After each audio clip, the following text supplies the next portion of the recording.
Assalamualaikum warahmatullahi wabarakatuh.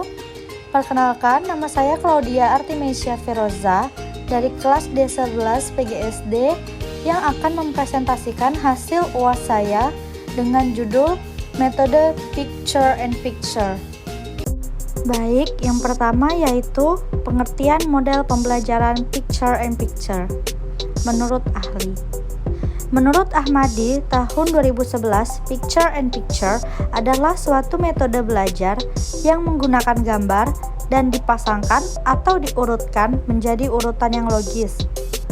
Picture and Picture ini berbeda dengan media gambar, di mana Picture and Picture berupa gambar yang belum disusun secara berurutan dan yang menggunakannya adalah siswa. Sedangkan media gambar berupa gambar yang utuh yang digunakan oleh guru dalam proses pembelajaran. Dengan adanya penyusunan gambar, guru dapat mengetahui kemampuan siswa dalam memahami konsep materi dan melatih berpikir logis dan sistematis.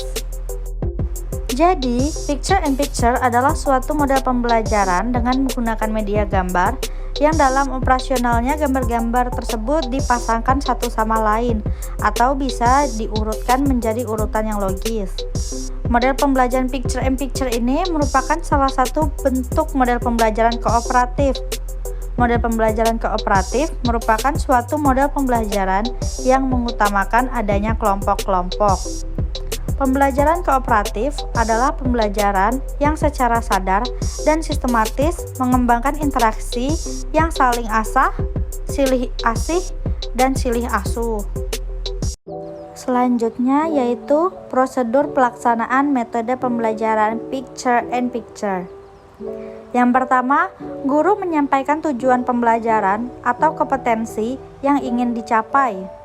Di sini, guru diharapkan untuk menyampaikan apakah yang menjadi KD mata pelajaran yang bersangkutan. Dengan demikian, maka siswa dapat mengukur sampai sejauh mana yang harus dikuasainya. Guru juga harus menyampaikan indikator-indikator ketercapaian KD, sehingga sampai di mana KKM yang telah ditetapkan dapat dicapai oleh peserta didik. Yang kedua, memberikan materi pengantar sebelum kegiatan. Kesuksesan dalam proses pembelajaran dapat dimulai dari sini, karena guru dapat memberikan motivasi yang menarik perhatian siswa yang selama ini belum siap. Dengan motivasi dan teknik yang baik dalam pemberian materi, akan menarik minat siswa untuk belajar lebih jauh tentang materi yang dipelajari. Selanjutnya, guru menyediakan gambar-gambar yang akan digunakan. Dengan picture atau gambar, kita akan menghemat energi dan siswa akan lebih mudah memahami materi yang diajarkan. Dalam perkembangan selanjutnya, sebagai guru dapat memodifikasi gambar atau mengganti gambar dengan video atau demonstrasi yang kegiatan tertentu. Selanjutnya yaitu guru akan menunjuk siswa untuk melakukannya. Nah, di dalam langkah ini, guru harus dapat melakukan inovasi karena penunjukan secara langsung kadang kurang efektif dan siswa akan merasa terhukum. Salah satu caranya adalah dengan melakukan undian, sehingga siswa merasa memang harus menjalankan tugas yang diberikan. Gambar-gambar yang sudah ada diminta oleh siswa untuk diurutkan, dibuat, dan dimodifikasi. Selanjutnya, guru akan memberikan pertanyaan mengenai alasan siswa dalam menentukan urutan gambar. Disitulah siswa diajak menemukan rumus, tinggi, jalan cerita, atau tuntutan KD dengan indikator yang akan dicapai. Dan ajaklah sebanyak-banyaknya peran siswa dan teman yang lain untuk membantu sehingga proses diskusi dalam PBM semakin menarik. Selanjutnya, guru akan mengembangkan materi dan menanamkan konsep materi yang sesuai dengan KD yang ingin dicapai. Dalam proses diskusi dan pembacaan gambar ini, guru harus memberikan penekanan-penekanan pada hal yang ingin dicapai dengan meminta siswa lain untuk mengulangi, menuliskan, atau bentuk lain dengan tujuan siswa agar mengetahui bahwa hal tersebut penting dalam pencapaian KD dan indikator yang telah ditetapkan. Dan yang terakhir, siswa diajak untuk menyimpulkan atau merangkum materi yang baru saja diterimanya. kesimpulan dan rangkuman dilakukan bersama dengan siswa. Guru membantu dalam proses pembuatan kesimpulan dan rangkuman. Apabila siswa belum mengerti hal-hal apa saja yang harus diperhatikan dalam pengamatan gambar tersebut, guru memberikan penguatan kembali tentang gambar tersebut. Nah, selain prosedur pelaksanaan, ada pun beberapa prosedur cara membuatnya. Yang pertama, strategi perumusan sasaran proses belajar mengajar atau PBM yang berkaitan dengan strategi yang akan digunakan oleh pengajar dalam menentukan pola ajar untuk mencapai sasaran PBM. Yang kedua, strategi perancangan proses belajar mengajar berkaitan dengan langkah-langkah pelaksanaan mencapai sasaran yang telah ditetapkan. Dalam tahap ini, termasuk perencanaan tentang media ajar yang akan digunakan. Yang ketiga, strategi pelaksanaan proses belajar mengajar berhubungan dengan pendekatan sistem pelajaran yang benar-benar sesuai dengan pokok pembahasan materi ajar. Dan dalam menentukan gambar yang baik digunakan dalam pembelajaran, terdapat 3 syarat yang harus dipenuhi. Yang pertama yaitu harus otentik. Gambar tersebut haruslah secara jujur melukiskan situasi seperti melihat benda sebenarnya. Yang kedua yaitu sederhana. Komposisinya hendaknya cukup jelas dalam menunjukkan poin-poin pokok yang terdapat pada gambar.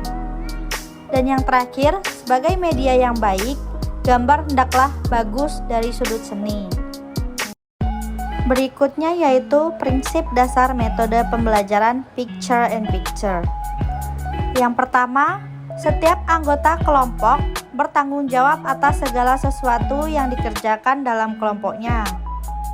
Yang kedua, setiap anggota kelompok harus mengetahui bahwa semua anggota kelompoknya mempunyai tujuan yang sama. Yang ketiga, setiap anggota kelompok harus membagi tugas dan tanggung jawab yang sama di antara anggota kelompoknya. Selanjutnya, setiap anggota kelompok akan dikenai evaluasi. Dan yang kelima, setiap anggota kelompok berbagi kepemimpinan dan membutuhkan keterampilan untuk belajar bersama selama proses belajarnya. Dan yang terakhir, setiap anggota kelompok akan diminta mempertanggungjawabkan secara individual materi yang ditangani dalam kelompok kooperatif. Selanjutnya, yaitu ciri-ciri metode pembelajaran picture and picture.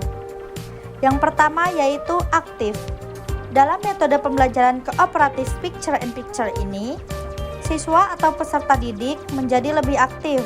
Hal ini dikarenakan dalam metode pembelajaran ini, guru menggunakan media gambar dalam memberikan pembelajaran, sehingga siswa menjadi lebih aktif dan rasa ingin tahunya akan menjadi lebih besar.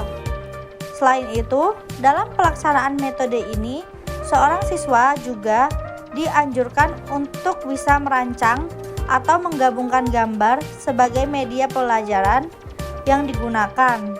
Dengan demikian, siswa tidak hanya mendengarkan guru, tetapi juga mengikuti pelajaran dengan lebih aktif. Yang selanjutnya yaitu inovatif.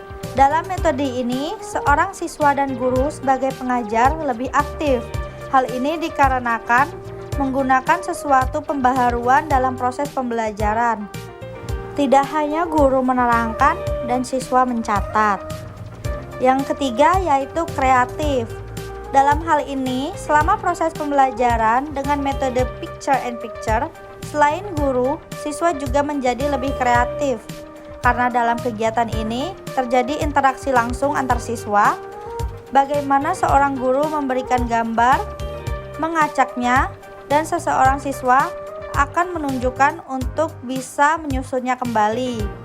Dalam kegiatan tersebut, seorang siswa dianjurkan untuk bisa lebih kreatif untuk mengurangi rasa bosannya. Guru sebagai pengajar juga dianjurkan untuk bisa lebih kreatif. Bagaimana seorang guru tersebut bisa menyajikan sebuah gambar atau slide yang bisa membuat siswa menjadi lebih tertarik dengan proses pembelajaran. Dan yang terakhir yaitu menyenangkan. Mungkin bagi beberapa guru, menganggap metode ini akan menimbulkan kegaduhan sendiri di dalam kelas karena terlalu banyak aktivitas siswanya. Namun bagi siswa, apabila guru menerapkan metode ini dalam pembelajarannya, siswa akan lebih tertarik dan merasa senang selama proses belajar berlangsung. Hal tersebut dikarenakan dalam metode ini bisa juga disebut sebagai metode belajar sambil bermain, sehingga siswa tidak mengalami tingkat kebosanan yang serius. Kelebihan metode belajar picture and picture. Yang pertama, materi yang diajarkan lebih terarah karena pada awal pembelajaran, guru menjelaskan kompetensi yang harus dicapai dan materi secara singkat terlebih dahulu. Yang kedua, siswa lebih cepat menangkap materi ajar karena guru menunjukkan gambar-gambar mengenai materi yang dipelajari. Yang ketiga, dapat meningkatkan daya nalar atau daya pikir siswa karena siswa disuruh oleh guru untuk menganalisa gambar yang ada. Yang keempat, dapat meningkatkan rasa tanggung jawab siswa sebab guru menanyakan alasan siswa dalam menurutkan gambar. Dan yang terakhir, pembelajaran lebih berkesan sebab siswa mengamati langsung gambar yang telah dipersiapkan oleh guru. Selain kelebihan, ada juga kekurangan metode picture and picture. Yang pertama, sulit menemukan gambar-gambar yang bagus dan berkualitas serta sesuai dengan materi pelajaran. Yang kedua, baik guru ataupun siswa kurang terbiasa dalam menggunakan gambar sebagai bahan utama dalam membahas suatu materi pelajaran. Yang ketiga, tidak tersedianya dana khusus untuk menemukan atau mengadakan gambar-gambar yang diinginkan. Yang keempat, guru akan khawatir bahwa akan terjadi kekacauan di kelas. Yang kelima, banyak siswa yang tidak senang apabila disuruh bekerja sama dengan teman yang lain. Dan yang terakhir, dibutuhkan dukungan fasilitas dan alat biaya yang cukup memadai. Namun, di balik kekurangannya, ada juga beberapa solusi yang dapat dilakukan. Yang pertama, guru dapat membuat gambar sendiri.